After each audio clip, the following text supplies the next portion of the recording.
Welcome back. This is my casting of DreamLeague Season 11's first round of the winners bracket. Essentially, aka the Stockholm Major. I decided I want to try to, and I'm gonna try to make a commitment with this. I want to try to do a casting of every game in the winners bracket. If anyone else is watching, feel free to hold me to that, but I'm gonna try it and see how it goes. So we'll get into this game. Uh, Take a look at the match between Mineski and PSG.LGD. Both teams, I think, are both very strong contenders for this tournament. Obviously, both ending up in the first round of the winners bracket indicates that they were very proficient in the group stage. So, I mean, both teams have to have at least somewhat good chances of winning here. PSG.LGD to one of the finalist teams in last year's TI, TI8.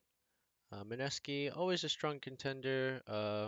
Star players like Pylai Dai, Moon, Ajit, very proficient players. But we'll take a look at how things span out in this draft here. Uh, if I could take a guess on how the bans are going to go, pretty much in this whole tournament, we've been seeing a good amount of Chen bans. Chen being one of the strongest contenders for the support lane, has get banned almost immediately. But another big highlight of this tournament has, in a strange way, been the mid lane. I have watched a couple games leading up to the group stage, during the group stage, and a couple of the lower bracket games, and I've noticed a good amount of like shift in like the mid lane meta. I wouldn't 10 say seconds remaining. it's kind of evolved. It's like changed from like the basic Viper meta that we 5 started out seconds remaining. with the new Radiant 7.21 team's turn to patch. ban. Um, and just the prominence of mid laners that kind of just instead of wanting pressure from your roaming supports, instead kind of just using that to cover your lanes and maximizing as much of your gold income as you can by both claiming the waves fast with either the abilities you have, um, and then 10 seconds going to remaining. farm jungle waves, or using your pressure you have to like split push 5 towers. But seconds remaining. like it's taken like steps to evolve into other picks aside from the Viper. You have the Razor pick which just banned out. It's a good counter to Viper. So we could potentially see the Viper Dire out team here ban. as either a ban or a pick in this first draft. I was going off on a tangent, but essentially the mid lane meta has kind of evolved in a way that they completely shifted away from requiring a lot of resources for that position two in the mid lane, and instead just like leaving them to their own devices for I'd say up to around level 5 or 6. Once you start getting 10 your seconds influential remaining. ultis and your first power spike with your first item, that's when you start 5 seconds coordinating with your remaining. team. Um, and it's kind of like essentially like a Dire mini team's carry turn to pick. coming out of the jungle or coming out of the lane with all the farm they need. We'll elaborate more on these bans here. The first two bans after the ones we mentioned being the Slardar and the Lifestealer ban. The Lifestealer ban. Okay, yeah, so the Slider ban first, since it's a good option against Lifestealer. Corrosive Haze is a very good spell, really only dispellable through, 10 seconds remaining. I believe, the magic immunity, but the Bash does pierce spell immunity, so it's also another 5 element of seconds spell remaining. piercing immunity. So instead of having to draft different ways to deal with the Lifestealer, for example, like a Bane or a Winter Wyvern or something else that has spell piercing spells, CC, they've opted to just ban the character entirely. Nature's Prophet, another prominent, actually support pick that's been in this tournament. Radiant team's Very turn to good pick. for both global pressure with the teleport, as well as the lockdown with the sprout, and early game pressure with those treants. Helps them both split push Radiant team's and turn to maintain pick. good lane pressure. Dire team's turn to pick. Going into the picks here, let's see the Pangolier being picked up first by LGD. A good, solid pick to spin this tournament. Swashbuckle pretty much guarantees you're always going to be safe relatively. You're going to be a lot safer than most other offlaners, or you can flex that into a support role, get a lot of mobility out of a character that also provides a good amount of 10 CC seconds as well as a remaining. lot of damage early on. As a response to that, the 5 seconds remaining. Undying and Ember Spirit pick here. Mineski locking down that mid lane Ember pick very early. Could also possibly go to the safe lane. Not too sure yet, but with the Undying, that's probably going to be a position 5 Undying. Does couple well together with the two, because the Searing Chains, along with the Flame Guard, is pretty much like Ember's in his early game wants to have that aggression, be in kind of like the all-in-one kind of, that big man, that two-man kind of like all in, or Dire team's with turn to the ban. with the Ember Shield Juggernaut. and the Flame Bolas. Uh, and with Undying, that decay really, cuts down on their strength, making them a lot squishier, a lot easier for him to Radiant take team's down turn to with ban. his Flame Guard. Um, but the Juggernaut pick comes out from LGD as a response, seemingly as a response to a large amount of magic damage and crowd control that both Undying and Ember Spirit provide. Both with the Tombstone and with the Searing Chains and Flame Guard and whatnot. But 10 seconds looks like remaining. they're kind of upping the schedule a little faster as the next Five wave of bans seconds comes remaining. out. Didn't talk about the Morphling ban, but it was a safe lane pick. It's been a very aggressive, very efficient pick for a lot of carries. So want to shut down a lot of elements of that key early game. A Morphling would be a very good option and something that a veteran carry player would be able to run away with in a game. I think in this meta. Uh, the Lone Druid ban, along with an ADP, those two Dire heroes have team been very ban. prominent like split push options, which has been a very key element in the meta of like this tournament specifically. We've seen a lot of like pushers, and now these days in these matches, like right now in this time period, we're kind of focused more on the team fighting aspect rather than split pushing. So you like put team fighting as like a minor goal that you want to set up for your team composition. Ten But you're seconds really remaining. focusing more on like things that can fight and skirmish in the early to mid game, and then Radiant transitions team that ban. to a well more organized team fight when your carry comes out of his lane with all his items and power spikes. Speaking of power spikes, the Ursa ban out, followed by the Bane ban. Looks like both of them not wanting to have to deal with some early game pressure. The Ursa being a very strong offlane contender. LGD don't want to have to deal with that hard matchup that the Jug has. 10 seconds remaining. Ursa can kind of just man fight the Jug. Jug needs to be in close Five proximity to seconds get that remaining. damage with his blade dance. So Radiant Ursa's team's a good turn to pick. response to it, but it does get Dire banned out. team's turn The to two pick. bans for Mineski ought to be the support picks, as they pick out the Shadow Shaman, one of those early game crowd controls, very useful together with the Shackles, as well as Ether Shock being a pretty good harass tool. Shadow Shaman also having a good high amount of right click, so he's good presence in the lane overall. Um, that might be they might opt with the Undying instead to be in the off Ten lane, I seconds suppose. remaining. Uh, does look to be kind of an aggressive safe lane, 5 seconds perhaps, remaining. as they've banned out some of the good crowd controlling supports that pair well with the Juggernaut. Um, but they are setting up to have a very strong lane presence wherever that Ember Spirit goes. But the Undying Shadow Shaman, if they do come together in some form of like tri-lane, would be very potent. Uh, Not as potent against Juggernaut, who does have that spin to escape, but against like a Pangolier, who doesn't have much base health and base armor to begin with, is a really good target. Radiant team's turn to LGD pick. deliberating on this pick and decide Disruptor. finally with the Disruptor. Similar strategy they took to before. I think it was in their game versus Secret, if I'm not mistaken. I think it was Secret. They picked the aggressive Juggernaut Disruptor combo. With the kinetic field, locks them in for pretty much the whole duration of Blade Fury, I believe. Plus the Thunder Shock, or whatever it's called. I can't remember all Ten these seconds abilities. The remaining. Disruptor Q is high damaging, pretty much like the most damage I think you can output like level Five 1. seconds remaining. Other than like having someone like sit in Flame Guard or hitting someone with Decay like 20 times. But both very strong, potent early game combos we see out of both teams here. And assuming the Ember Spirit is going to be in the safe lane, in all possibility, it's still a good mid lane pick. So, but the Dire Disruptor also team's going to turn be a to good pick. element for the team fighting, like I said. So they Unstoppable. couple well together. The Disruptor both being able to provide that early game presence and having that glimpse in the mid to late game, along with the Static Storm to basically lock down and secure kills. So the Ember Spirit will have to pick out a Lincoln Sphere eventually later in the game, or some form of like immunity or save from that. As the Night Stalker pick comes out, looks to be that Ten offlane pick seconds from remaining. Mineski. That's going to be KP's here most likely. And the Night Five Stalker's also seconds been a remaining. very prominent pick with Nighttime, as well as like the new ultimate in 7.21, I believe, that allows him to basically a huge stat boost. Not unlike Undying's ultimate now, to be honest with you, but it also allows him to traverse terrain. He flies in the air, so it's a bit of a scarier presence than Undying. But yeah, it looks like an overall aggressive lane pick. So the last pick from Mineski looks to be the either the safe lane or the mid lane. I assume it to be probably with this lineup they're gonna want a hard carry. So yeah, I think this is gonna be the safe lane as the last pick. As LGD deliberate on this pick, they seem kind of confused. I think with Mineski's choices. Radiant team's Um, turn to ban. I think LGD opt for the mid pick initially with the Death Prophet.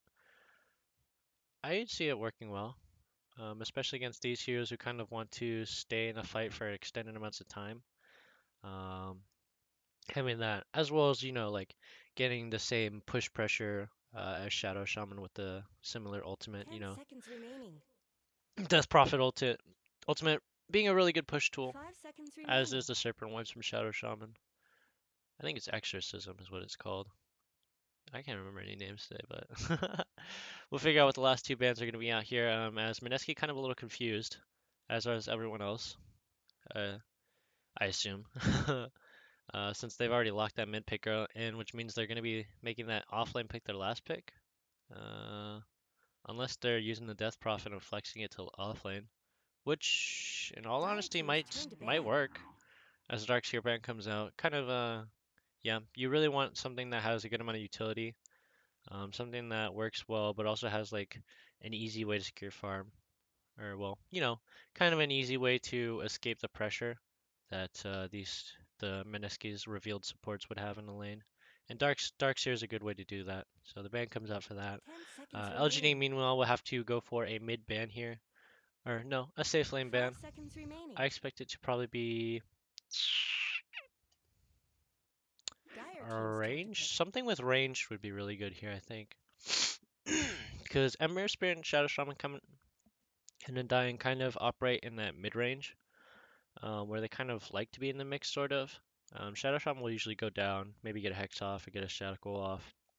Undying will activate his ulti, as will Night Stalker, and they'll run around the middle of the team fight.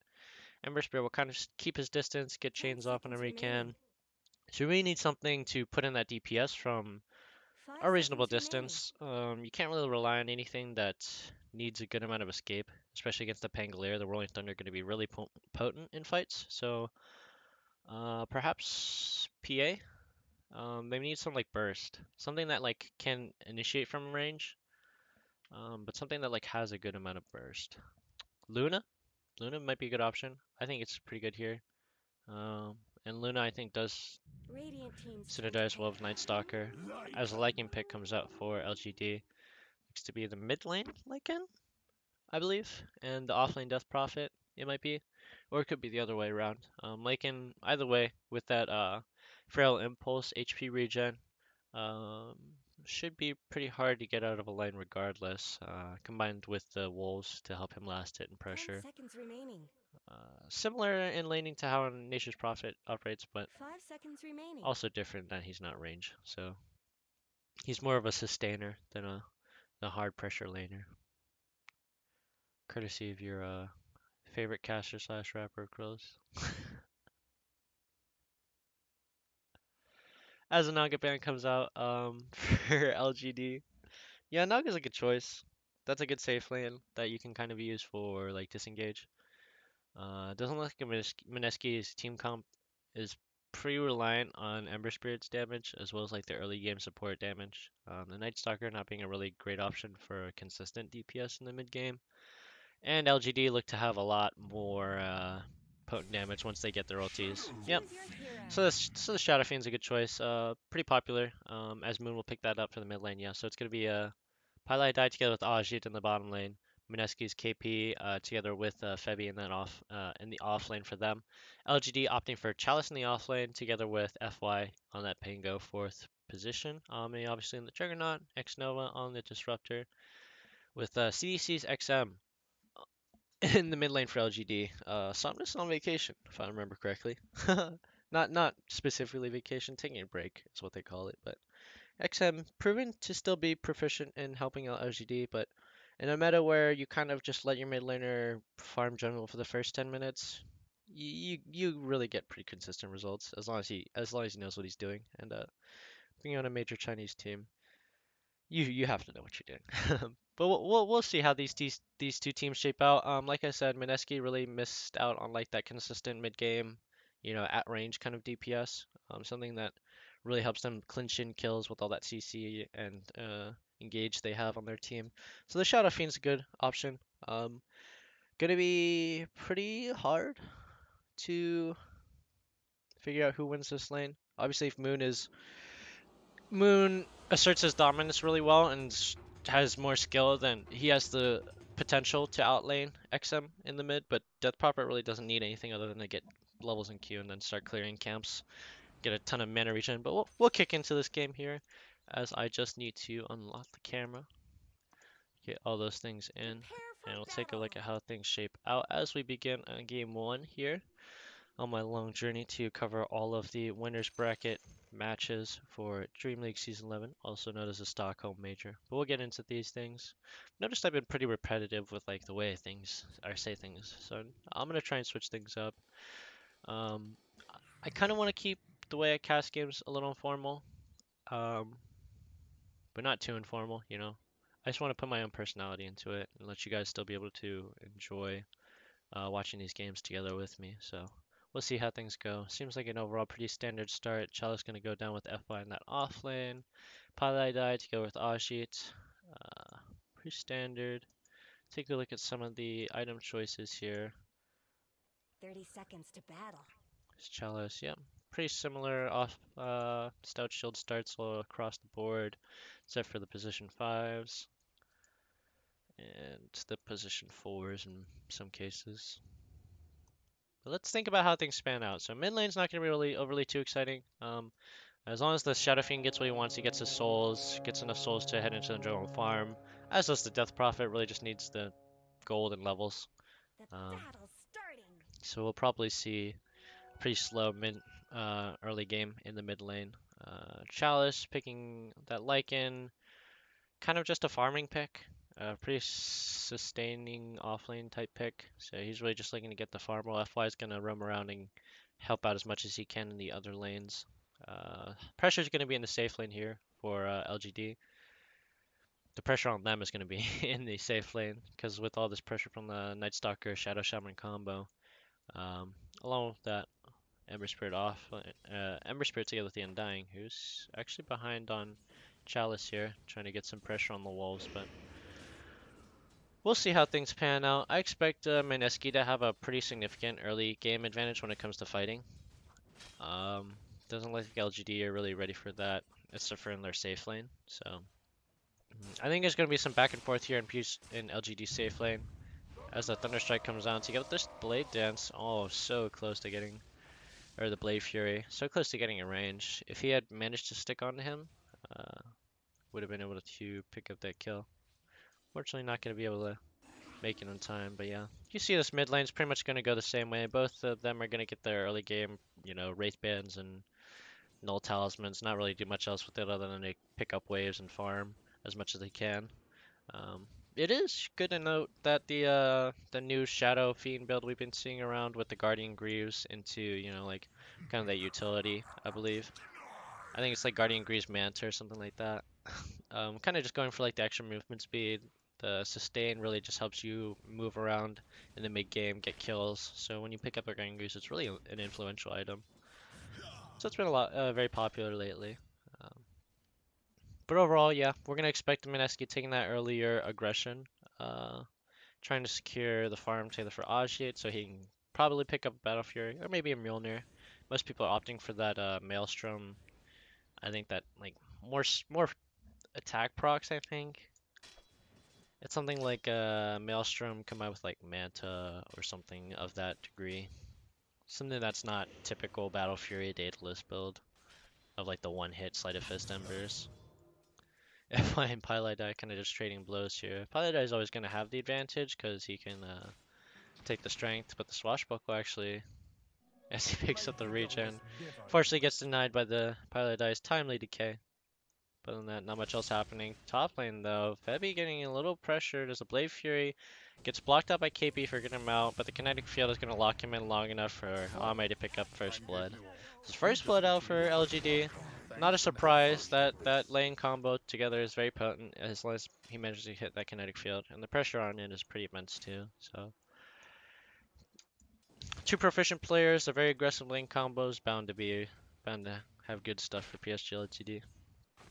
Yeah, got to keep eyes on this lane constantly, but we are getting around that point where decay is starting to should be starting to sit in on these two here. As long as Pilot Dice getting a good amount of them off. Doesn't have much mana regen, so looks like he's not really looking to pressure as much, but using the occasional decay to weaken them, you know, kind of poses a threat in that lane. Not as aggressive as I think they'd go, but it's still a great option as long as the Ember gets his farm. That should be the good option, but I mean, since you also just did good first blood on a safe lane, it's going to be a little dangerous as they do trade a good amount of damage. The Shackle is actually going out to Ame to get a chunk him down to 30%, but he's just going to be able to get out of there. Still, I believe, does have that Blade Fury. Tried to get pressure on him to use it so they could probably go for the kill a little later, since Shackles, I believe, has a slightly shorter cooldown than Blade Fury.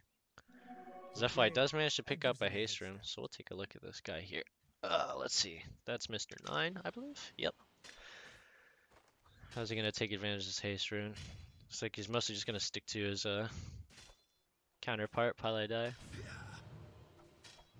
That is really annoying, by the way, hitting all those lucky shots. I like Pango as a hero. I really do. I played a lot of him at his release, as much as I could. You know, I didn't think the character was good in the way that they designed it. I think it had a really weak laning phase, but I mean, that's to be with someone who has like such a good mobility spell. So I like the way Pango's shaped out as a hero. Do I like that it's played a position 4 and kind of just use a proc lucky shot and be an annoying person with swashbuckle all the time? No. But it's something that has to happen. As it looks like Mineski actually getting the better of LGD here at the 5-minute mark with those bounty runes. Fortunately, Xnova not going to have that pressure, but they may look to roam around to this mid lane here. Kind of just looking, yeah. I think Xnova is really just looking for the roam from Febby. You're not really going to get kills with your Death Prophet, so unless there's a huge misstep from the enemy mid laner. Oh, yes, they do get to get the courier snipe out. I think it was bottom lane, unfortunately. Oh no, it's probably FY. Yeah, that swashbuckle. That's unfortunate. Gonna be locked out for a couple minutes there from getting your items, but as I said, you're not really gonna have much kill pressure with a Death Prophet, so he's really just roaming over there to make sure that XM doesn't really get ganked and die. As we do not witness the death of FY at the hands of Ashi and Pilot Die. Looks like he underestimated those decay stacks. Yep, 16 stacks. Yep, took out 8 strength from the Pangolier, which is very potent actually. Against someone who has such low base health. 640 right now at level 3 with 4 armor. It's alright. It's not the greatest.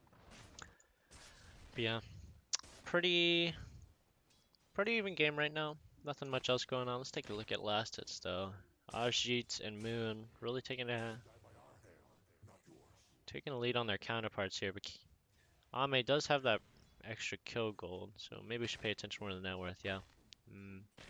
It looks like, surprisingly enough, Ajit's doing really well in this lane. Chalice, unfortunately, doesn't look like he has the same amount. He has similar last hits to his counterpart, so it's not really an issue there. Biggest issue is that Ajit's kind of really just not getting pressured by that Lycan, you know. I mean, with an Undying there, there's really impossible for you to get a good trade out. Even with all the HP regen that you get from Feral Impulse. As they do get some action mid. Moon getting jumped on to get the kinetic field. Combined with that Spirit Siphon is going to kill him. X-Nova though, looking for the wrong exit. Door's over on the right, buddy. As Pylite Die does manage to TP in a little later and pick that up. The Exorcism actually being committed there. So XM's going to try and get the value out of it by using it on the tower for the remainder restoration. Did get a good chunk. Maybe like 10-15%. It's a good amount. For your first Exorcism and picking up a kill, not too bad overall. But we do manage to spot that out. A good kill on the mid laner. Does set Moon back quite a bit. Looks like he should be at 14 souls. Max souls 38 right now for him, so pretty far back. Gonna need to pick up on a stack here as Pylite dies. Trying to wait for the gank here so I can help him out, but FY just spots out Moon. Walking over the top side. Chalice popping his shapeshift early on, trying to look for that early game pressure kill. The Soul Siphon actually going into Moon. Moon really not going to be able to do much, but FY is going to be the return kill. As the rest of Mineski collapse on to the top shrine first. Managed to pick up another kill in XM. So, really advantage there to Mineski for that play. They do manage to collapse a lot faster since they have that shrine and that tier 1 tower to teleport to first. And most of them members were in the area, so a little bit of an overstep there. I could see the thought behind it, but it was just unfortunate in that scenario what happened. But overall, really not losing too much. What you really should be worrying about is this December Spirit here. 55 and 12 on last hits, while your hard carry's 42. It's not the biggest gap, but it's still a pretty good sign that you're not doing the greatest. Yep, he's opting for it again. So I mentioned it earlier, but I watched a previous game of LGD in the, I believe, group stage, where they went pretty much the same lane combo you're seeing here, the Juggernaut combined together with the Disruptor. And Ame departed from the normal build instead of going for a Maelstrom or a Battle Fury, which is like your go-to farm items for Juggernaut. You go for the Yasha first, and then go straight into Diffusal and then finish Manta. And that's kind of just that high pressure early game build. With the movement speed combined together with phase boots from Yasha, just gives you that early game speed to stick to your enemies with Blade Fury. As we do see 4 members of Mineski walking up, 2 of them are under the cover of smoke, so Ashi and Pylite Die maybe looking to make a play here as the Bounty Rune does come up. Ame going to be here by himself as LGD. Looks like they read the play and are responding on the opposite side of the map. Yep, Bounty Rune is going to be an even split down across the map on opposing teams pick up 2. Yeah, if everything's executed well, you really shouldn't encounter issues as Ame. Yep, Intelligent goes for the Bay Fury combined with the teleport to clear the wave and get out of there pretty safely. Rotates to the mid lane to pick up that farm as Moon kind of just retreating back into the jungle. Yep, looks like together with that Lycan and the Exorcism of the Death Prophet, they have a lot early game pressure onto objectives than I anticipated. Yeah. So, I mean, I guess it's a very efficient way of maintaining early game pressure just by pushing as hard as you can at towers, which is supplemented by the fact that your hard carry doesn't have to get a farm item, unlike a certain other hard carry. No, I mean, the Ember is still opting for jump, so he does realize that, you know, he's not going to be that huge power farming carry, so there's been a decent shift in, like, how the safe lane operates in the meta right now, and I respect that. Drums, though, not sure if it's going to be the best choice. Misty seems to be great to help him out, as Chalice does use Shapeshift to try and catch up to... Oh, no. Yep, that's going to be that. KP, unfortunately, does get netted by that Dark Troll Summoner. That's a good combo, the Shapeshift, to pretty much get you in range, guarantee that net down. So the root does pick up that kill, and Intelligent play by Chalice. Clinching that kill so they can secure that first tier 1 tower, or that tier 1 tower on the top lane for LGD. Not really a good response here from Mineski. You guys have to respond with something, as the Serpent Wards do pick up mid lane tier 1, but you're a step behind, as the glimpse actually does come out from Ashi to get Xnova out to safety.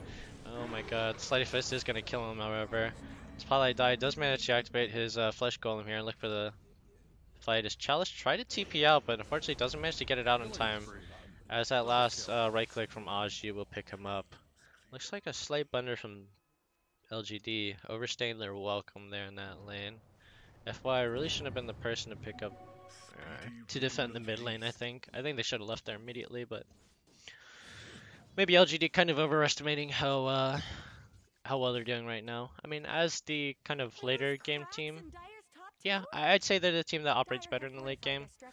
Um, if you're like even or even remotely ahead, you have a pretty considerable lead. TP actually coming in from XM, looking for the jump on the moon, who does use his Requiem of Souls, but at an odd time, the Soul Siphon should be able to pick him up as the Cryptstorm isn't in time, unfortunately. KP managed to activate his ultimate and hunt that kill down onto Xnova. XM almost used the Soul Siphon to escape, does manage to pick up a good amount of health. The Rolling Thunder does stun two members of Mineski up. Aji's gonna die as well as KP. The Rolling Thunder manages to hit him. Unfortunately, doesn't get to dodge it with a Sleight of Fist. FY might be able to go on a killing spree here. Does have Swashbuckle up in 3 seconds, and three members of Mineski looking very low, but he has to know this is bait. No. Oh, Moon. Yes! To get the shield crash, is going to be able to pick him up before he finishes his TP. The shapeshift out from Chao is going to try and pick up any more kills, but unfortunately doesn't have the right minion jungle creep to CC them and lock them down to prevent that TP. An unfortunate scenario, but a good response from LGD to pick up what they can and kind of put this cut the net worth in half, or basically just put that net worth at dead even almost. Ajit actually falling behind with those last couple deaths there. Not looking too good. Or the last death he had. He only died once yet. Uh, Still behind on Hame, who has actually been picking up the objective goal together with the last hits and the kills. Should still be ahead. I mean, we'll see how this build operates. Obviously, he's gonna have a earlier power spike than with like the Maelstrom or the Battle Fury builds, so he's gonna be fighting or gonna have the ability to fight a lot more often. But it's gonna come with the cost of being more limited in your farming options, not being able to clear as fast as LG looking for a 3-man smoke here into the bottom lane. Not aware that two other members of Mineski are in the area. Unfortunately, they rotate mid before they realize what's going on. Swashbuckle together with the Static Storm is going to lock down Moon with that kinetic field and the Omni Slash. And the Blade Fury going to chop Moon up in a nice little tiny Shadow Fiend pieces. An easy kill for LGD as we look to see what the response is from Mineski. Does turn to be Knight, so KP is gonna have that Hunter of the Night passive active. But Mineski doesn't look like they're really ready to pull the trigger on their fights yet. The pressure on the mid laner is really good contributing factor, That Shadow Fiend hasn't even gotten his Guardian Greaves yet. Is actually that full recipe away from it. So he's 1500 gold away from his Guardian Greaves, which is basically his fighting power spike. So, I mean, hats off to LGD for really crippling that mid lane in a composition where, I mean, you have a mid laner you don't normally play with. But they are usually traditionally a team that does like to play around their mid lane pressure. Tries to get, their original mid laner Somnus pretty far ahead as much as they can. And it's a strategy they employed very well in their games over the years. As we do see the pressure out bottom, Moon looks like he's going to be picked up again as the glimpse out onto KP puts him back in the mid lane. The TP from Pylite died though.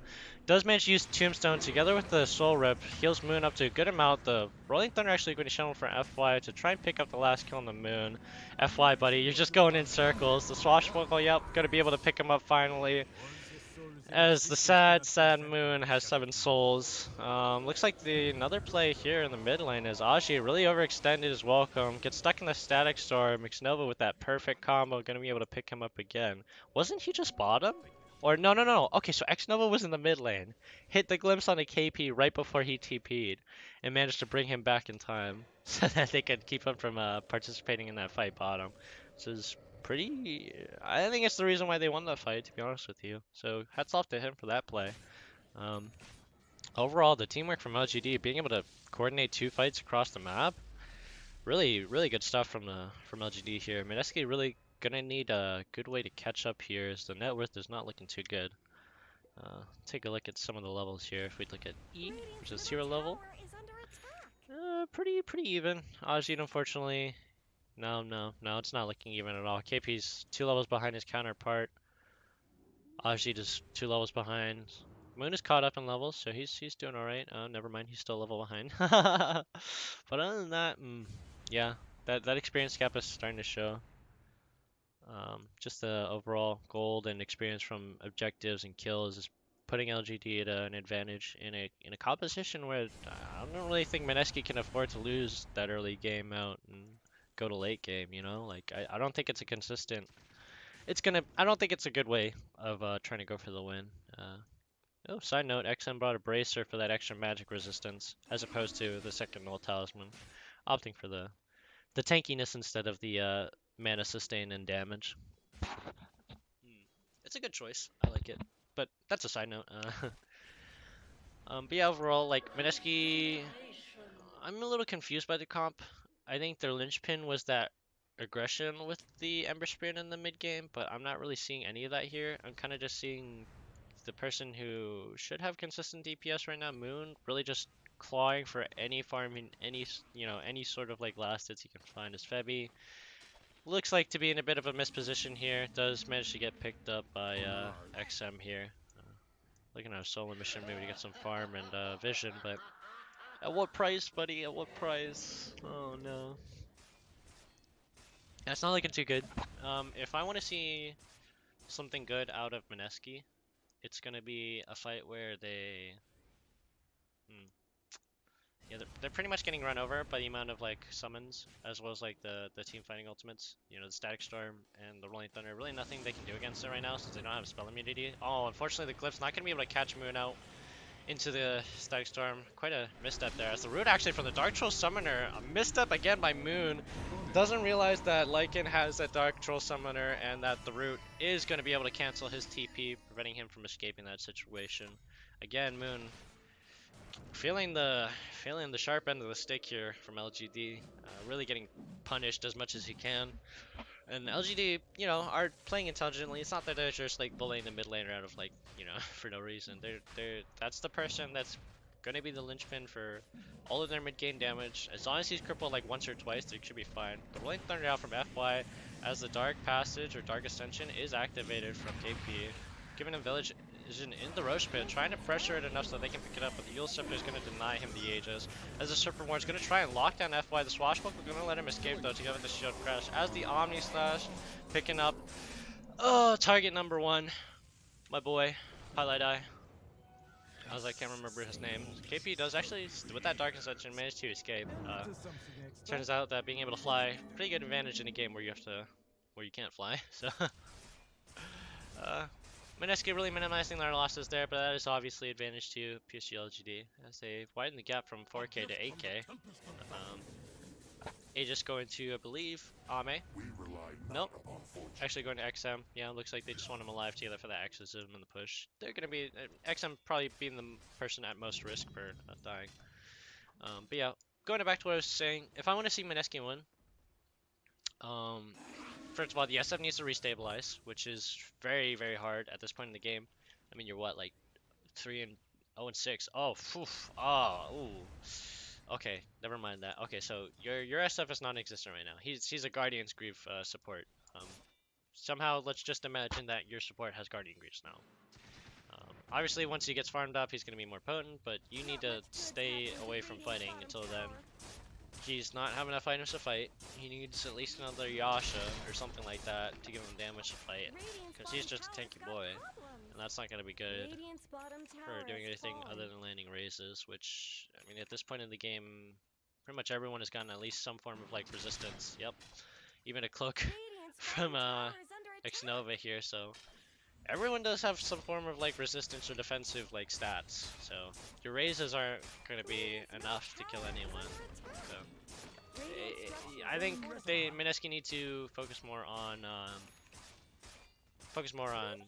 Aji. Yep, as they are doing right now, as they're kind of baiting out Aji here, looking for someone to come and cover the wave here.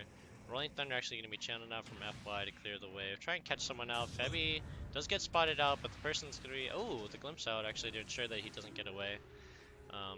Looks like they're hardcore going for that first pill, as KP does manage to get picked up by Chalice. He does channel his shapeshift. FY picking up that kill on the Febby as well. Moon gonna get Omni slashed on. Looks like big trouble here for him. Ame pretty much gonna assert dominance over both Pylai Dai and Moon, but Aji is here to collapse. XM though gonna deter them from continuing any further. Doesn't look like, unfortunately, a kill was not be able to be claimed. But okay, so the Omni Slash went for that defusal and the chop chops. It's hard to tell nowadays when you just jump straight to the person doing it. I just hear his chops and I'm thinking, oh, he's Omni Slashing. But no, they say he's autoing. They say he's got enough attack speed to cut down a tree. Radiant's top tower is under attack. It's weird. I mean, LGD obviously Radiant's top looking to tower be has the fallen. better of the two teams here. Really well executed, not just because they're winning here, but just because of like how they won here. They basically taking a comp with their draft and crafted it in a way that it like gave them the options to shut down Mineski in almost every way, you know? Like they picked that early game safe lane combo with the Undying and the Undying together with that Ember Spirit, which was almost immediately negated by Pango. Or, well, the Pango pick really just like being that kind of overall good pick. But the Lycan pick, oh, as the Roaring Thunder does lock down the Moon, the Omni Slash together with that Static Storm, gonna be able to pick him up. And no much else to say what's gonna happen in this game. I think Mineski or Dire Straits X Nova actually gonna get picked up by Aji as LGD do finish up the remains of Pylai Dai. KP gonna get away with that Dark Ascension as, yep, Aji's gonna have to take a Remnant out of the situation. Not much good's happening to Radiant's bottom But yeah, tower. LGD do manage to pick up 2 kills. They do lose X Nova, however, which honestly isn't that bad of a deal as they advance on the bottom racks with XM's Exorcism. It's looking like a wash here in game 1, but hopefully Mineski can kind of get better execution on their early game, because this wasn't a composition they were confident in, I think. I can't make that assumption. Where did Radiant's middle tower go? Rather than saying that, I think it's just that LGD were better here. Yep, as the root from the Dark Troll, I'm gonna go out on Aji, try to lock him down so he can't remnant out. Silence from like 2 different sources from the Death Prophet as Mineski actually looking to make a start a fight here. Trying to look for the lockdown to Ame as he does manage to use his spin. Does also have the kitty up, so it is going to be able to heal them in time as XM does get the Aegis return.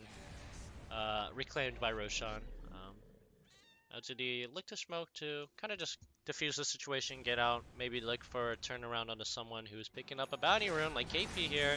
Rolling Thunder going to be activated. 109 movement speed is going to be enough when you're stunned in place, buddy. Yes, as LGD pick up yet another kill. As well as a good amount of bounty runes. Looks like pressure bottom here on the Pylai Die. Yep. The slow from the Necronomicon to combine with that Soul Siphon, it's going to lock him down long enough for another kill to be claimed by LGD. Really just picking apart Mineski at this point. But yeah, if I wanted to see Mineski do well in this game, they should have protected their mid lane better, which is hard to do when you leave your mid laner to farm and he dies in the jungle. Or you leave him to farm in the mid lane and you don't expect the rotations from the supports on that mid lane gank, and you lose out on that. It's just a bunch of combining factors that kind of made it hard for Moon. You know, I understand. He's a good player. There's no doubt that, you know, to be a pro player you have to have a large degree of skill. More so than pretty much anyone else in the world, but it's just that the pressure was just overwhelming for Moon, and I didn't really see a lot of much assistance from Mineski. Just one, because they're not capable of doing it, like, you know, in the situation that they're in. Two, because they're not well equipped for it. As the shapeshift does come out, looks like FY not going to be the leader. It's going to be Chalice here together with Lycan Army. Does manage to get locked down a good amount of time before, yeah, just get hexed and shackled together. So they are going to be able to pick up the kill easily on the Chalice. FY going to swashbuckle out of that silence range and channel that Rolling Thunder. Going to get as many hits as he can off before he makes his escape smooth and cleanly as he can. KP actually spotting out Xnova and the rest of LGD. As KP trying to use the rest of his Dark Ascension to capitalize on it as much as he can. Stackstorm actually going out onto Aji. Looks like they're trying to pick up the next kill. Yep, he's going to go down almost at the very beginning of the fight. Wrecking with Soul is going to come out too. Try to lock down as many people as they can, but the Crypt Swarm quickly picks up. I can't remember any of these names here. As Pylai Die buys back, as well as Moon finally falls. The Wrecking with Soul is not going to be enough. Xnova looks to take a good amount of damage. Trying to chase down KP, but Aji's going to be the one you're looking for. As the silence out on him, not going to be able to lock him down long enough for the kill. But the kill actually out onto our boy. Oh shit. They're unstoppable. Yep, My KB favorite gets picked spell up. is the monster. Oof. Godlike. Double Highlight kill. gets picked up. Aji gets picked up. GG calls from Mineski. If I wanted to, yeah, let's sum it up. If I wanted to see a good game out from Mineski, they should have done a better job protecting the carry. But that is also because they did a terrible job in the laning. Not to say that they were bad in any way, but more so that LGD took their laning objectives and like achieved them like at the right times and got everything that they wanted out of what they were looking for. So it was a pretty convincing game out from them. Um, Overall, I would expect if going in the next, since it is a best of three, we'll see some adjustments out here from Mineski. I think the best thing to do is just to shift completely away from that early game strat, um, and try to adjust and respond to what LGD have presented, because you need to find a creative way to handle this, or it's gonna be a lot bigger of a problem. But that's gonna be it for my cast of this match. First round of the winners bracket and the Dream League Season 11, also known as the Stockholm Major. If you guys have any comments, feel free to leave it in the comment section below. Feel free to like and subscribe if you guys want to support me. I appreciate any love you guys have to give, and I will see you guys next time. Peace.